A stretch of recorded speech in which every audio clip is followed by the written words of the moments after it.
Hello दोस्तों, veterans नमस्कार। मैं दीवान सिंह।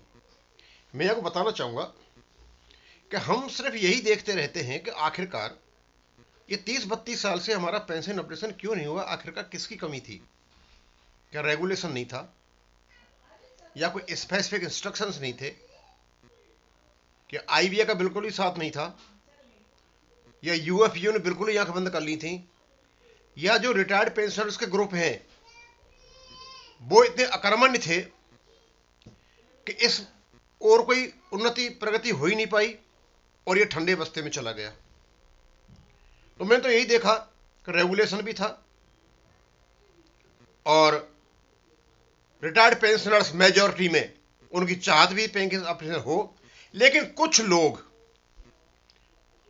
केवल अपनी अकर्मण्यता और अपने स्वार्थवश पेंशन अपडेशन को भूल गए और आपसी लड़ाई में उलझते रहे।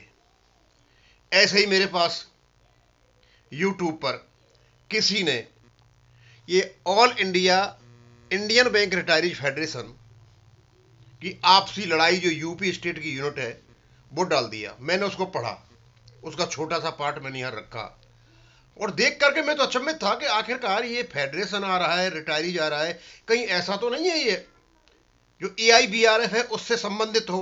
तो बाद में चला मुझे पता कि ये affiliated to all India bank retirees federation से संबंधित है। ये all India bank retirees federation यानी एससी जैन साहब वाला, यानी उनका गॉडफादर वाला, यानी वेंकटचलम वाला। यानी ये व्यक्ति बैठता तो है सेंट्रल, उसमें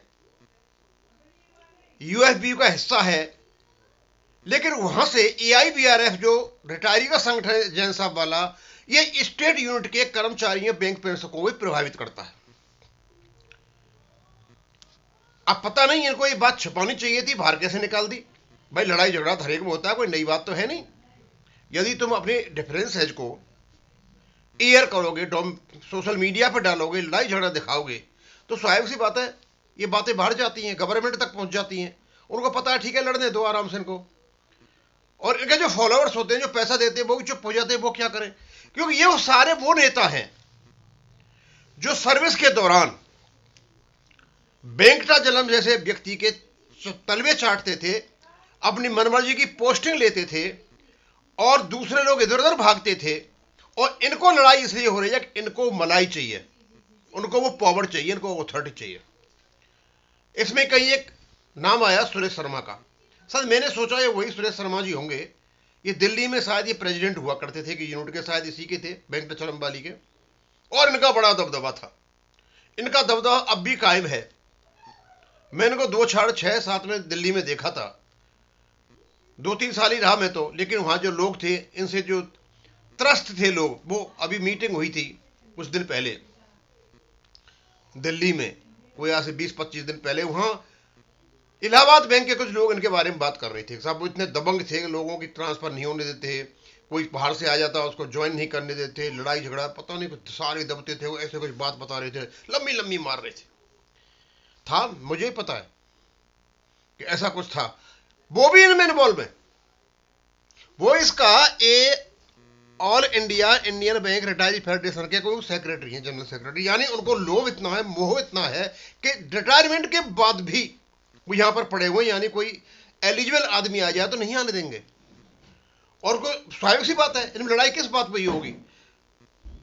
बस यही कि भाई तुम ये करो, तुम मत करो, ये तुम करो, ये मत करो। इनको तो इंस्ट्रक्शन ऊपर से आती है ना, आसमान से इंस्ट्रक्शन आती है, वो गॉड फादर से इंस्ट्रक्शन आती है। अब ये कहते हैं कि भाई लखनऊ में मीटिंग हुई मार्च 2024 में, इनमें झगड़ा हो गया। और झगड़ा ऐसा हुआ, दो ग्रुप बन गए। दो ग्रुप में एक दूसरे की सोशल मीडिया पर वो करने लगे कुछ। फिर इनकी कोई कमेटी मीटिंग थी यूपी में, वो कही ने 31/8/2025 को। लेकिन उससे पहले दूसरे ग्रुप ने अपना ग्रुप बनाया और अपना जनरल सेक्रेटरी बनाया, और उन्होंने एक ग्रुप को तैयार कर दिया। नाम था उसका RS मिश्रा के, उसमें Indian bank retirees federation UP2 बना लिया। अब बनने के बाद तो ऐसा तो है नहीं कि इनकी आपस की जो रंजस है, आपस की वो है, वो खत्म हो जाए। यानी देखिए इन लोगों की एनर्जी, इन लड़कों का मोटिवेशन इन आदमियों की ताकत बैंक पेंशन की कहां लग रही है? यानी ये अपनी व्यक्तिगत डिफरेंसेज को, डिस्प्यूट को इस लेवल तक ले आए हैं कि बैंक पेंशन गया कुएं में। भाई लोग तो बैंक पेंशन अपडेशन के लिए मरे जा रहे हैं और तुम अपनी क्या नाम है इमेज बनाने में लगे रहे हो, अपनी सिक्योरिटी बनाने में लगे रहे हो। और फिर ये लंबा चलता रहा, लंबा चलता रहा, लंबा चलता रहा, और भी ऐसे बहुत कुछ हमने लिया नहीं।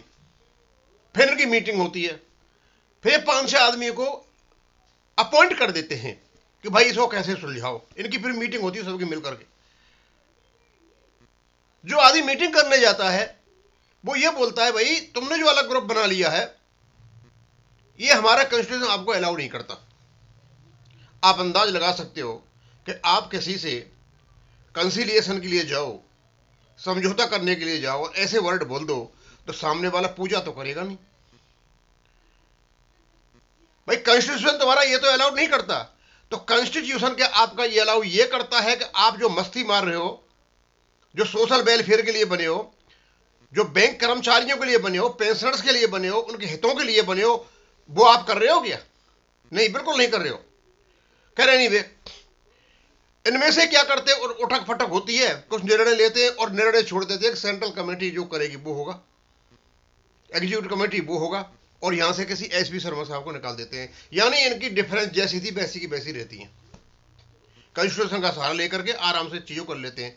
अब मैं इसलिए डाला इसको, ये तो एक उदाहरण है यूपी का, all India Indian bank retired federation का, जो ये अटैच्ड है किसके साथ, अफिलिएटेड यही जैन साहब के साथ, EIBRF के साथ। इनमें इस प्रकार की लड़ाई, अब इसका लड़ाई का नाम तो है, मैं कहना नहीं चाहता कि वो मेरे भाई हैं सारे, वो अपमानजनक महसूस कर सकते हैं, उन वर्ड्स को नहीं कहना चाहता मैं यहां पे। इनकी आपस की लड़ाई, भैया क्या ये सरकार से बात करेंगे, क्या ये यूनियन से बात करेंगे, क्या ये IBA से बात करेंगे? ये तो बात करने लायक है ही नहीं। और मैंने एक बात और देखी, जबरदस्त बात, मैं पता नहीं कि हो क्या गया है बैंक पेंशनर्स को। अरे आपकी लड़ाई भैया बैंक पेंशन अपडेशन या बैंक रिटायरीज के वेलफेयर के लिए है, जिसमें बैंक पेंशन यानी अपडेशन एक जनरल कास्ट को भी चाहिए, एक SC को भी चाहिए, एक ST को भी चाहिए, सिख को भी चाहिए, जैन को भी चाहिए, पारसी सबको चाहिए। उस जगह हम सब एक ही हैं, लेकिन इनमें आपस में लड़ाई है। ये ST का है, ये SC का है, ये जनरल का है, ये बामन। क्या यार, क्या क्या तो लोग करोगे हैं? मतलब यूनियंस में इस प्रकार की हरकत, मैं उससे बात नहीं करूंगा, मैं उससे बात नहीं करूंगा, मैं उससे अपनी एनर्जी को लगाते हैं ये लोग केवल फालतू की चीजों में, जबकि इनको एनर्जी लगानी चाहिए उन कामों में जो हमारे सैनिक के रिटायर्ड आदमियों के वेलफेयर के काम है, वो नहीं लगाते। अब क्यों आम जो बैंकर्स है भाई, वो तो कंट्रीब्यूशन देना चाहता, he is a member of that, लेकिन इनके जो कर्ता धर्ता हैं, इनके जो ऑफिस बियर्स हैं, इनके जो एग्जीक्यूटिव कम्युनिटी लोग बैठे हुए हैं, भाई आपका काम ये है कि मतलब कि देखना कि मेरे आदमी इतने, मेरे आदमी इतने, SC के इतने, ST के इतने, जनरल कितने, क्या किस प्रकार की हरकत है ये? और सबसे बड़ी बात, जब इनकी मीटिंग होती है, अब उस मीटिंग के पैसे अपने पॉकेट से देते नहीं, मेंबर से आते हैं, और कम पड़ जाते तो रिक्वेस्ट कर लेते हैं। अब शर्मा सर भी लोग दे भी देते हैं। तो इनका उद्देश्य यह रहता है कि ये मीटिंग सफल हो जाए, कोई कुछ नहीं बोले, जो कुछ बोले हम बोल के चले जाएं, ये सुन के चले जाएं, और कोई पूछे तो उसके बाद मतलब क्या नाम है, हम नाराज हो लें। पढ़े लिखे लोगों, किसी मुकाम पर होते हो तो डेलिब्रेशन कीजिए, आपस में बातचीत कीजिए, कन्वर्सेशन कीजिए, पूछिए भाई क्या है, क्या करें क्या नहीं करें। जितने भी मीटिंग इनकी होती हैं वहां ऐसी कोई बात नहीं होती है, वही पुरानी धुरानी बातें, फालतू की बातें करते हैं। भाई उन बातों से आपके अपडेशन का क्या लेना? आप बढ़िया बात करोगे, इकट्ठे होके बैठोगे, किसी से आगे बात करोगे, बात तो तभी होगी ना। लगभग ऐसी ही कंडीशन मैंने देखा, हमारे जो रिटायर्ड वेटरन से सोल्जर्स हैं आर्मड फोर्सेज के, इन्होंने ऐसा हुड़दंग मचाया वो जंतर मंतर पर, दे ऑफिसरों को गाली, दे उनकी बीवियों, दे उनके बच्चों को गाली, और उसका अर्थ यह निकला आज इनको कोई भी DSW में जो वहां अधिकारी बैठा हो पूछता तक नहीं है। और इतनी प्रॉब्लम क्रिएट कर दी, इतनी प्रॉब्लम करने के लिए कि अब ये मुंह छिपाते फिर रहे हैं और ऑफिसर का एक भी काम नहीं रखता, चाहे अंदर में कुछ भी सोचें लेकिन जबान पे वही डिसेंट। ये तो जबान के ही बंदे हैं। ये सारी चीज मेरे पास नहीं आती तो मैं इतना इसका एक्सप्लेनेशन भी नहीं करता, लेकिन इतना जरूर है कि कसूर अकेले आईबीए का नहीं है, कसूर अकेले डीएफएस का भी नहीं है, कसूर है केवल हमारे लोगों का। हमारे लोगों में यूएफबी भी आता है और हमारे लोगों में ये रिटायर्ड पेंशनर्स भी आते हैं, और ये केवल अपना वर्चस्व बनाने के लिए, अपनी सुपीरियरिटी कायम रखने के लिए, अपनी जो प्रभाव जमाने के लिए ऐसी ऐसी हरकतें करते हैं जिन्हें एक डिसिप्लिन्ड आदमी, एक जो कल्चर्ड व्यक्ति है, एजुकेटेड, वो तो नहीं कर सकता। अब इसको मैं यहीं खत्म करूंगा। थैंक यू, धन्यवाद।